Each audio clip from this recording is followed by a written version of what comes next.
नमस्कार। History of English literature की series में आज हमारी वीडियो है विक्टोरियन पीरियड के बारे में। विक्टोरियन पीरियड के बारे में भी काफ़ी क्वेश्चन बन जाते हैं और जो हमारा टीजीटी का सिलेबस है उसमें जो हिस्ट्री ऑफ लिटरेचर है वहाँ से भी क्वेश्चन आ जाते हैं। जैसे ये नॉवेल्स के लिए काफ़ी फेमस एज थी, तो उसमें कौन से राइटर ने कौन से नॉवेल्स लिखे, ये इसके ट्रेड्स क्या क्या थे, क्या क्या समय चेंजेस आए, इन सब के बारे में क्वेश्चन बन सकते हैं। तो आज उन्हीं क्वेश्चन को हम देखने वाले हैं। तो स्टार्ट करते हैं। जैसे कि द विक्टोरियन पीरियड, विक्टोरिया, ये विक्टोरियन पीरियड के नाम से फेमस है। विक्टोरियन कौन थी? ये क्वीन विक्टोरिया के नाम पे है, जो इंग्लैंड की महारानी हुई क्वीन विक्टोरिया, जो उन्होंने इंग्लैंड का साम्राज्य संभाला, वो 1837 में संभाला और उसी 1837 के आधार पर ये विक्टोरियन पीरियड स्टार्ट हो जाता है। इसके अलावा और भी बहुत छोटे छोटे इनसिग्निफिकेंट चेंजेस थे जिसके कारण इसकी बिगिनिंग 1837 से मानी जाती है। जैसे कि चार्ल्स डिकेंस का वो फेमस एक नोवेल था पिकविक पेपर्स, वो भी 1837 में ही पब्लिश हुआ था। तो इसकी एज की शुरुआत होने के ये सब कारण थे। इससे पहले कौन सी एज चल रही थी? इससे पहले जो एज थी वो रोमांटिक पीरियड थी। लेकिन जो रोमांटिक पीरियड था वो किसके लिए फेमस था? वो पोइट्स के लिए फेमस था। लेकिन ये जो वाली एज थी ये प्रोज की एज थी और इसमें जो था नोवेल्स का काफ़ी डोमिनेंस हुआ और इसमें बहुत बड़े बड़े नोवेलिस्ट आए, जैसे थॉमस हार्डी वगैरह, चार्ल्स डिकेंस, ऐसे ऐसे नोवेलिस्ट आए इसमें फेमस। तो इसके क्या क्या विशेषताएं थी दूसरी इसकी वो विक्टोरियन पीरियड की? वो क्या था? सबसे इम्पोर्टेंट, फेथ वर्सेस रीजन।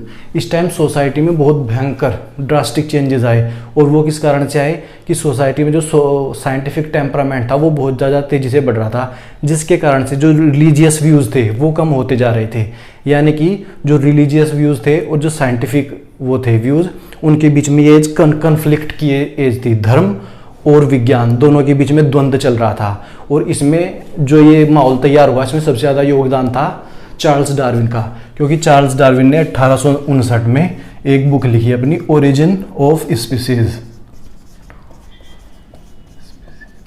और इसमें उन्होंने बताया कि ये जो जितने भी संसार में जीव जंतु हैं ये एक ही जाति से अलग अलग एनवायरनमेंट में जाने के बाद इनके बीच में अंतर आ जाता है, जिससे बहुत सारी अलग अलग जातियां बन जाती है। यानी कि इसने जो रिलीजियस व्यूज चले आ रहे थे बहुत लंबे टाइम से, उन सब पर अटैक किया। और इसके अलावा इस टाइम में बहुत ज़्यादा वो इन्वेंशंस भी हुई, नई नई बहुत सारी आविष्कार हुए, जिसके कारण से जो इंग्लैंड था, इंग्लैंड का जो एम्पायर था वो भी बहुत तेज़ी से फैला और एम्पायर जो इंग्लैंड था उसका साम्राज्य बहुत बहुत दूर तक पहुंच गया। यानी कि इंपीरियलिज्म का उदय हुआ, साम्राज्यवाद का उदय हुआ। साइंटिफिक एडवांसमेंट तो बहुत ज़्यादा हो ही रहा था। इस साइंटिफिक एडवांसमेंट होने का कारण ये भी था क्योंकि इस टाइम इंडस्ट्रियल रेवोल्यूशन भी बहुत अच्छे से चल रही थी। 1760 में स्टार्ट हो गई और इस टाइम वो अपनी पीक पर चल रही थी, जिस कारण से नए नए आविष्कार हो रहे थे और कच्चा माल उपलब्ध कराने के लिए इंग्लैंड के पास बहुत सारे कॉलोनीज भी थी। इंडस्ट्रियल प्रोग्रेस हो रही थी। सीरीज में एम्पायर बिल्डिंग होता है, डोमिनेंस ऑफ नॉवेल्स। इस एज में एक और काम हुआ, इससे पहले की जो एज थी उसमें देखते हैं हम इतनी ज़्यादा फीमेल राइटर्स नहीं थी इंग्लिश में। जैसे कि रोमांटिक पीरियड में जेन ऑस्टिन आई थी बाद में, जो नॉवेल्स के लिए फेमस थी। लेकिन ये एज बहुत अच्छी रही इस टाइम के लिए, महिलाओं के लिए। इसमें महिलाएं नॉवेलिस्ट भी बहुत सारी आई, फीमेल नॉवेलिस्ट, जैसे कि जॉर्ज इलियट, वो एक फीमेल थी, नाम उनका जॉर्ज इलियट रखा हुआ था क्योंकि उस टाइम महिलाओं की स्थिति थी वो इतनी अच्छी नहीं थी। सोशल अनरेस्ट का भी ये पीरियड था, महिलाएं अपनी जगह ढूंढ रही थी समाज में और वो भी अपने जो वर्क थे वो पब्लिश कराने लगी थी। उनमें जो फेमस और हैं वो हैं ब्रोंटी सिस्टर्स, वो 3 बहनें थी ब्रोंटी, उन्होंने भी नॉवेल्स के क्षेत्र में बहुत सारा काम किया। तो ये होगा इस पीरियड के बारे में कुछ बेसिक सी बातें कि ये कैसे स्टार्ट हुआ, इसमें क्या क्या ट्रेड्स थे। ये फालतू के, आपको लग रहा है कि ये फालतू की चीज़ें हैं, फालतू की चीज़ें नहीं, इनके बारे में भी क्वेश्चन बन सकते हैं आपके। 1 लाइनर बता देंगे कि क्वेश्चन आ जाएगा, जैसे टीजीटी में आ जाएगा कि जो ये एज थी विक्टोरियन पीरियड, इसमें इसका ट्रेड्स कौन सा नहीं था, तो उसमें एग्जाम्पल दे देंगे, बहुत सारे लिख देंगे कि ये चीज़ें थी उसमें नहीं थी। तो उनमें से आपको एक आंसर चूज करना पड़ेगा। और ये जो कीवर्ड्स हैं इनको ध्यान में रखने के बाद, इनको पढ़ने के बाद आपके दिमाग में छप जाएगा ये कि ये इस विक्टोरियन पीरियड में हो क्या रहा था। इसके बाद हम पढ़ेंगे इसमें कि इस टाइम के जो मेजर ऑथर्स थे, जो पोएट्स थे या जो नॉवेलिस्ट थे वो कौन कौन से थे और उनके कौन से फेमस वर्क थे। अब हम देखते हैं विक्टोरियन ईरा के मेजर ऑथर्स। तो विक्टोरियन ईरा के सबसे फेमस ऑथर्स में सबसे पहला नाम आता है अल्फ्रेड टेनिसन। ये इस टाइम के मोस्ट फेमस पोएट थे और ये इतने फेमस थे कि इन्हीं के नाम पर विक्टोरियन पीरियड को एज ऑफ टेनिसन भी कहा जाता है। ये 1809 से 1892 में इनका जन्म हुआ और 92 में इनकी मृत्यु हो गई और ये 1850 में जब विलियम वर्ड्सवर्थ की डेथ हो गई तो उसके बाद इन्हें पोएट लॉरिएट बनाया गया और अपनी ज़िंदगी में लास्ट टाइम तक ये पोएट लॉरिएट बने रहे, यानी कि इंग्लैंड के राष्ट्र कवि। ठीक है, इनका जो मोस्ट फेमस वर्क है वो है इन मेमोरियम। ये 1850 में पब्लिश होता है और इनके कैम्ब्रिज के कोई फ्रेंड थे, उनकी डेथ पे इन्होंने ये एक एलजी लिखी थी। इसके अलावा ये जो पुराने ग्रीक और क्लासिकल वर्क है उन्हें भी पढ़ते रहते थे और उन्हीं पर आधारित इनकी 2 पोयम है, यूलिसिस और द लॉस्ट लीडर। जो ये यूलिसिस है, जो होमर ने ओडिसी लिखी थी, जो उसका हीरो था ओडिसिस, उसी का ये रोमन वर्जन है। रोमन में उसे यूलिसिस बोलते हैं और उसी के आधार पर इन्होंने ये दोनों पोएम्स लिखी है। ये उसी यूलिसिस के बारे में लिखी हुई हैं। इसके अलावा क्रॉसिंग द बार, ये भी उनकी मोस्ट फेमस पोएम है। इसमें ये लाइफ और डेथ के बारे में बता रहे हैं मेटाफर्स में। ठीक है, एक इनकी पोएम है ब्रेक ब्रेक ब्रेक, कि याद रखना टेनिसन के बारे में। अब आगे चलते हैं चार्ल्स डिकेंस। ये नॉवेल्स के क्षेत्र में बहुत बहुत बड़े नाम है इंग्लिश लिटरेचर में। इंग्लिश लिटरेचर के नॉवेल्स को ये अपने कंधों पर रखे हुए हैं। इन्होंने बहुत फेमस नॉवेल्स लिखे, उनमें से एक अ टेल ऑफ टू सिटीज़, ये इंग्लिश लिटरेचर के सबसे ज़्यादा सेलिंग नॉवेल्स में से एक है, बेस्ट सेलर नॉवल है ये इंग्लिश लिटरेचर का, अ टेल ऑफ टू सिटीज़। इसके अलावा पिकविक पेपर्स, ये 1837 में पब्लिश होता है, जबकि ये विक्टोरियन पीरियड स्टार्ट हुआ था। ठीक है, डेविड कॉपरफील्ड भी इनका फेमस एक नॉवल है। ग्रेट एक्सपेक्टेशंस, इनका एक फेमस वो है ये नॉवल, और इसमें कोई पिप नाम का कैरेक्टर होता है, उसकी लाइफ दिखाई गई है कि कैसे वो एक आम आदमी होता है और उसके बाद अपने एडवेंचर्स के थ्रू एक बहुत महान शख्सियत में बन जाता है। ओलिवर ट्विस्ट, और इसके अलावा हार्ड टाइम्स। जो ये हार्ड टाइम्स है, इसमें जो ये विक्टोरियन पीरियड में जो मटेरियल एफ्लुएंस चल रहा था, लोग भौतिकवादी हो रहे थे, उसके कारण उनसे उनकी लाइफ में जो प्रॉब्लम्स आ रही थे, क्योंकि समाज से नैतिकता मानवीय मूल्य का पतन हो चुका था और लोग बाग ज़्यादा भौतिकवादी चीज़ों की तरफ दौड़ रहे थे, वही इसमें दिखाया गया है। सुसाइडल एक वो है इसकी थीम, मतलब ऐसे थॉट आते हैं ऐसे पढ़ने के बाद हार्ड टाइम्स को। इसमें लूसिया नाम की एक लड़की है, उसकी कहानी दिखाई गई है। उसमें उसके पापा बहुत सारे पैसे के लिए एक अमीर आदमी से उसकी शादी करवा देते हैं और उसके बाद उसकी लाइफ में बहुत सारे डिजास्टर्स आते हैं। अब आते हैं रॉबर्ट ब्राउनिंग। ये इस टाइम के बहुत फेमस पोएट थे और इन्हें बहुत सारे मेजर वर्क्स लिखे। उनमें से इनका जो सबसे पहला वर्क था वो पोलाइन था। यह जाता है कि रॉबर्ट ब्राउनिंग का पहला वर्क कौन सा था, पोलाइन। इसके अलावा इन्होंने ड्रामेटिक मोनोलॉग की भी शुरुआत की।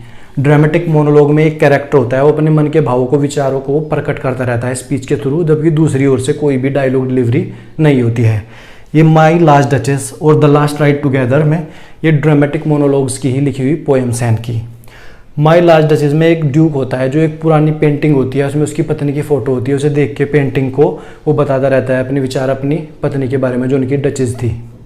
और द लास्ट राइड टुगेदर में एक प्रेमी होता है, वो अपनी प्रेमिका से एक राइड पर चलने के लिए बोलता है, उसी के बारे में लिखा गया है dramatic monologue. The lost reader, ये इनका वर्क है, ये ड्रामेटिक रोमांसेस एंड लिरिक्स से लिया गया है। इसमें क्या होता है, 1842 में जब विलियम वर्ड्सवर्थ वो बन जाते हैं पोएट लॉरिएट, तो उसके बाद वो अपने लिबरल व्यूज़ को छोड़ के कंजर्वेटिव व्यूज़ पर शिफ्ट हो जाते हैं। तो उसके बारे में ये इन्होंने क्रिटिसिज्म किया है द लॉस्ट लीडर में। आगे हमारे आते हैं विक्टोरियन पीरियड के बहुत ही महान कवि और क्रिटिक मैथ्यू आर्नोल्ड। इनका एक फेमस वर्क है डोवर बीच। ये फ्री वर्स में लिखा गया है और इसमें जो ये मैथ्यू आर्नोल्ड हैं, ये विलाप कर रहे हैं जो समाज में, जो सोसाइटी में जो रिलीजियस फेथ है वो कम हो रहे हैं, उसके बारे में ये मोर्न कर रहे हैं। ये इनका बहुत फेमस वर्क है डोवर बीच। इसके बाद आता है सोहराब एंड रुस्तम। ये एक नैरेटिव पॉइंट है, आप इसे मिनी एपिक भी बोल सकते हैं। ये जो फिरदौसी का शाहनामा था उसके बारे में लिखा गया था, सोहराब एंड रुस्तम। इसके अलावा इनकी एक पेस्टोरल एलजी है थायरेसिस, ये भी बहुत इंपॉर्टेंट वर्क है इनका। स्कॉलर जिप्सी, ये भी एक इनकी एक पोएम है स्कॉलर जिप्सी। और इसके अलावा इन्होंने बहुत सारे एसेज भी लिखे हैं, जैसे एसेज इन क्रिटिसिज्म, शेक्सपियर और कल्चर एंड अनार्की। ये जो शेक्सपियर है, इसी शेक्सपियर ऐसे में ये लिखते हैं, ये टीजीटी के लिए भी बहुत इंपॉर्टेंट क्वेश्चन है। अदर्स अबाइड आर क्वेश्चन,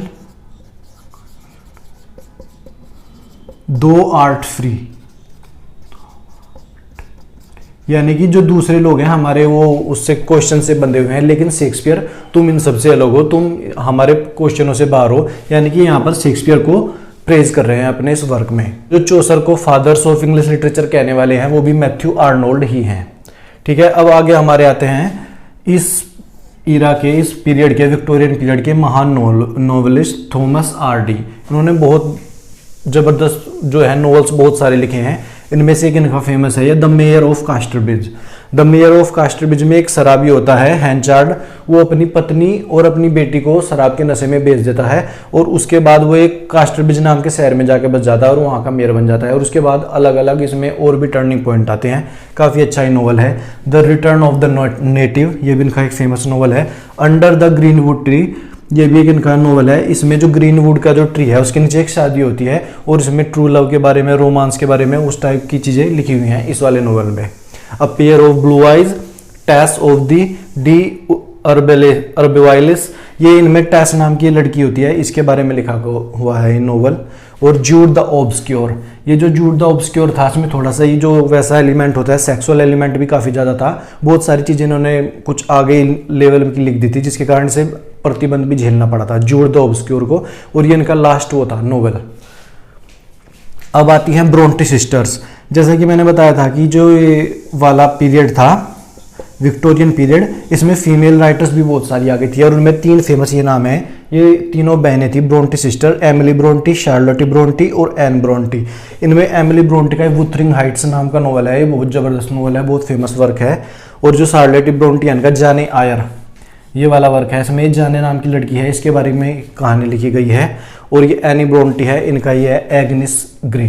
इनके और इतने इंपॉर्टेंट वर्क नहीं है, ये इनके नोवेल हैं 3, बस याद रखना। एमिली ब्रोंटी का वुथरिंग हाइट्स, शार्लोटी ब्रोंटी का जाने आयरे और एनी ब्रोंटी का एग्निस ग्रे। ये तीनों की तीनों सिस्टर्स थी, ब्रोंटे सिस्टर्स भी इन्हें कहा जाता है। इसके अलावा आते हैं हमारे लास्ट में फेमस नॉवल ये जॉर्ज इलियट। इनके नाम को देख कर लग रहा है आपको जैसे कि ये किसी लड़के का नाम है, लेकिन ये फीमेल राइटर थी। इनका असलियत का नाम था मैरी एन इवांस। उस टाइम जो था फीमेल्स को अपने वर्क पब्लिश कराने के लिए बहुत मेहनत करनी पड़ती थी, सोसाइटी इतनी ओपन नहीं थी, इसलिए जो फीमेल राइटर्स थी वो भी सुडनिम अपना लेती थी। और इनका ये नाम था जॉर्ज इलियट। इनका एक बहुत फेमस वर्क है the mill on the floss, ये नॉवल है। इसमें एक मैगी टुलिवर नाम की लड़की होती है, उसकी कहानी दिखाई गई है। तो इस तरीके से हमारे मेजर वर्क्स और ऑथर्स विक्टोरियन पीरियड के ख़त्म होते हैं। अगर आपको वीडियो अच्छी लगी तो चैनल को सब्सक्राइब करना। जल्दी ही हिस्ट्री ऑफ इंग्लिश लिटरेचर की सीरीज़ में एक ऐसी ही दूसरी वीडियो आएगी। तब तक के लिए टेक केयर, जय हिंद।